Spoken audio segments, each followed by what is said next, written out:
We begin tonight's ceremonies with a film clip from the studio of one of our honorees, one of the most charming actors in any medium. Chim chimney, chim chimney, chim chim chiree. A sweet bitch as lucky can be. Chim chimney, chim chimney, chim chim chiroo. Good luck, we're above when I shake hands with you. Or blow me a kiss. And that's lucky too. Ladies and gentlemen, Dick Van Dyke.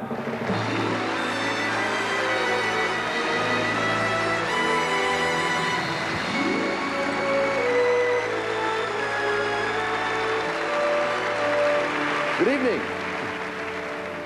According to the lyric of that song, good luck will rub off if I shake hands with you, and good luck certainly rubbed off on me the day I shook hands with the man responsible for my being in that wonderful film, Walt Disney. He led such a rich and rewarding life and touched so many other lives in the process, one's tempted to treat his story almost like a fairy tale. And far be it from me to resist the temptation, so here goes. The Adventures of Walter Elias Disney. Once upon a time in Chicago, Illinois, on December 8th, 1901 to be precise, a child was born to Elias and Flora Disney. His name was Walter, and a short time after his birth, the family moved to a quaint little farm near Marceline, Missouri. After grammar school in Kansas City, young Walter went on to McKinley High. But the man who ended up with honorary degrees from such institutions of higher learning as Harvard, Yale, UCLA, and USC never graduated from high school. He ran off instead to serve as an ambulance driver for the Red Cross during World War I. Coming back from overseas, he spent a number of years as a commercial artist and apprentice cartoonist in Kansas City. And he also started some experimental work in a new form of cartooning called film animation. During a long train ride, he recalled a little mouse that used to sit on his drawing board back home, and he sketched it to pass the time. He created a scenario for the character, and after a couple of false starts, he finally got it the way he wanted it, and the cartoon Steamboat Willie was born. The mouse went on to star in over 100 cartoon shorts over the next 10 years and became a symbol of the Disney dynasty that was to come. I could say at this point they lived happily ever after, but that isn't even half the story. Another great adventure awaited our hero. He had himself a nice little studio and he was doing well. But he felt in his bones there was more to life than making short cartoons. He wanted to make long films, an animation, something they told him had never been done. So, of course, he did it.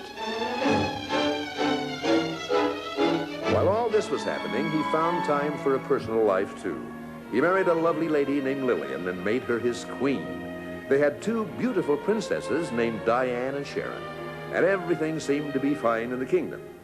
However, as the princesses grew, Walt would have to amuse them, and he would take them to the local pony ride. It was there that he had the notion of building an amusement park that would please not only children, but the entire family. To all who come to this happy place, welcome. Disneyland is your land. Here age relives fond memories of the past. And here youth may savor the challenge and promise of the future. Disneyland was partly financed by some magic beans supplied by ABC television. In return, Walt didn't give them a cow, but he did give them a top-notch television series called Disneyland, with Walt as the host. And you wish upon a star. It was an instant hit, went on to be one of the most honored and longest-running series on television, and featured a clever mix of documentaries, action adventures, cartoons, and nature stories. Born on a mountaintop in Tennessee. King Walt also introduced a national craze on one of those shows. It dealt with another legendary figure named Davy Crockett, and the definition of deprived in 1955 was any child who didn't have at least one coonskin cap.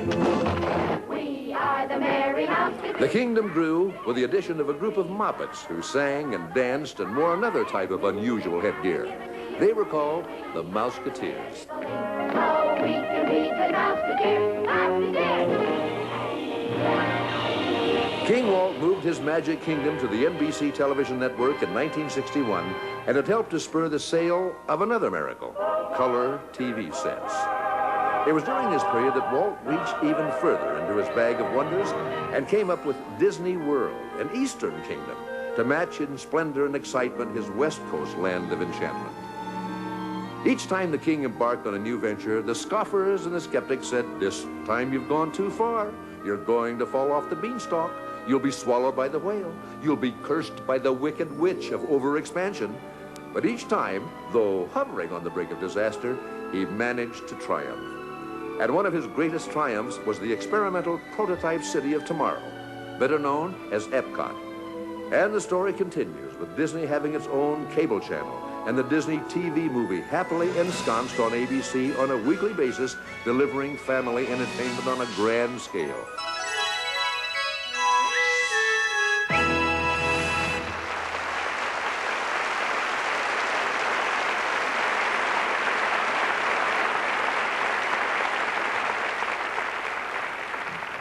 For a lifetime of dedicated service to the cause of wholesome family entertainment, for his vision and stamina in bringing to fruition many revolutionary concepts in live and filmed programming, for allowing us to enter the wonderful world which he inhabited, making us feel young again, the Television Academy and children of all ages take pride in the induction of Walt Disney into the Hall of Fame, and to accept for Walt Disney as his wife, Ms. Lillian Disney.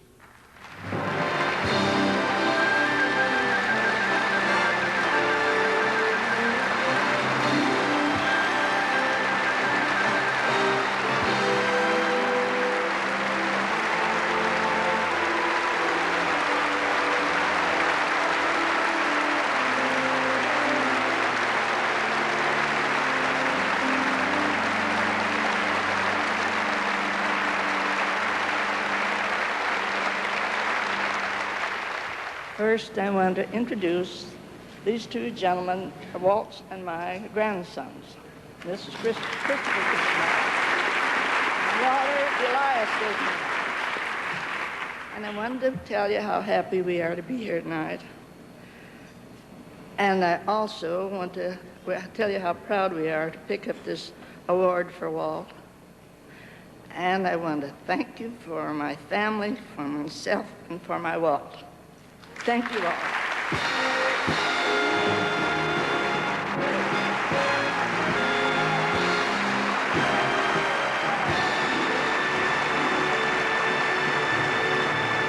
Once again, Mr. Grant Tinker.